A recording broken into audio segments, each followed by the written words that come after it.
Don't know why you left me bleeding. अंदर से ऐसे बात देखे मैं With a broken heart, tell me if I deserve this feeling. यही पास में कुआं में बैठे main I thought that you know that we had something special till you end up all this way. Hello दोस्त का हालो भाई लोग ठीक बात जाता तो उनका स्वागत बटे और एक नया वीडियो में। तो आज के वीडियो में देखा हमने क्या बजे रामशाला घूमे जो चीत बड़ा गाँव में बाटे। तो आज की वीडियो में तो घूम के हमने देखा रामशाला। तो चलो जी चले तो चल के तो दिखाओ तो हमने के देखा जाए एक मेन गेट हटे एक से अंदर जा जाला मेन गेट हटे इन्हें के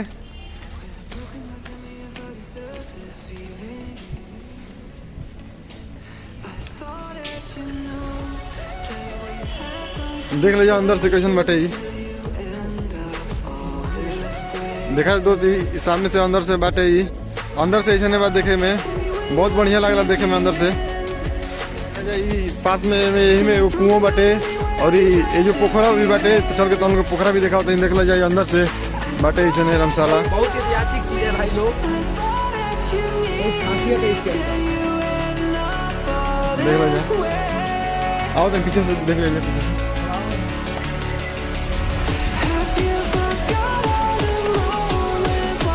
देखा भाई लोग ये पीछे से बाटे वो आगे से देखा नहीं अभी पीछे के सीन हो पीछे से ऐसे बाटे देख लीजिए पीछे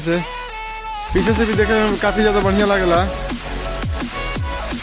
बहुत दूरी में बाटे बहुत बोर बाटे चारों तरफ चलो तो हम लोग चल के पोखरा भी देखा होता नहीं देखा जाए भाई लोग मंदिर एक का मंदिर हो देखा जाए भिका साहब के मंदिर हल्लाल साहब के मंदिर है ये अभी बंद बाटे जब आरती के टाइम हुई तो खुली अभी बंद बाटे वो निकले वाला गेट हो सामने जन बाटे वो निकले वाला गेट हो बलिया जिले में बहुत ही ऐतिहासिक चीज है भाई लोग तो इसे आप लोग देखिए हमारे द्वारा देखा जाए भाई लोग पोखरा आटे ऋषि मुनियों के यहाँ पे शराब है सब खजोटिया पोखरा आई चीत बड़ा गाँव के देखा जाए ये अंदर से सब देखे में कितना बढ़िया लगता है। तो देखा दोस्त एजा के जो हमारे दोस्त बाटे तो एजे रहेला ओकर एजे घर हटे तो एक बारे में जानता बढ़िया से तो बताइए एक बारे में तो बताओ भाई। हाँ बलिया जिला के नगर पंचायत चितबड़ा गांव में गुलाल साहब भिका साहब का जो स्थान है उसी के मतलब आशीर्वाद से आज तक यहाँ पे मीट मुर्गा का बिक्री नहीं हुआ है ना आगे भी होगा। पूरे बलिया जिले पूरे भारत में इतिहास है यहाँ पे नगर पंचायत चितबड़ा गाँव में मुर्गा मछली का मतलब सेवन नहीं होता है। यहाँ पे सब ऋषि मुनियों का सब आशीर्वाद है। तो दोस्त या कबो भी मुर्गा मछली या अंडा या चीज बड़ा गाँव में ना बिकाला बस यही लोग के आशीर्वाद से और ये पोखरा बाटे उन्हीं लोग का आशीर्वाद है में खजूटिया पोखरा का नाम हो और यहाँ पे कैसा भी आप लोगों का खजुवट रहेगा सब दांत खाद खुजली सब यहाँ पे नहाने से सब दूर हो जाएगा। सब बहुत ऐतिहासिक हो बहुत धार्मिक हटे जाके ई और ये परंपरा बहुत सदियों से चल आ रहा भाई कबो मिलेला ना मुर्गा मिले बेचला ना मछली बेचला ना अंडा बेचला या चीज बड़ा गाँव में मिलेला ना। तो चल के तुम लोग के आगे से तो देखेबे करेंगे चल के तुम लोग के निकले वाला गेट भी देखा होता है वीडियो में हमनी के चलो देखा दोस्त ये निकले वाला गेट हो जैसे आदमी निकलेला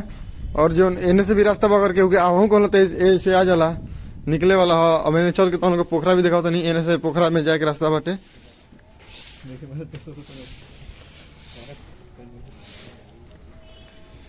देखा जाए भाई लोग बहुत बढ़िया लगला देखे में।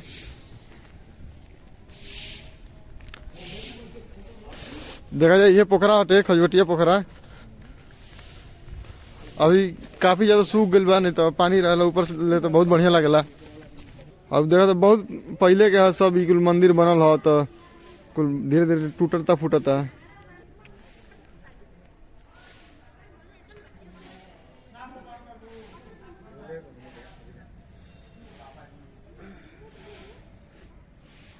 काफी दूरी में बाटे बनल बाटे ई रामशाला।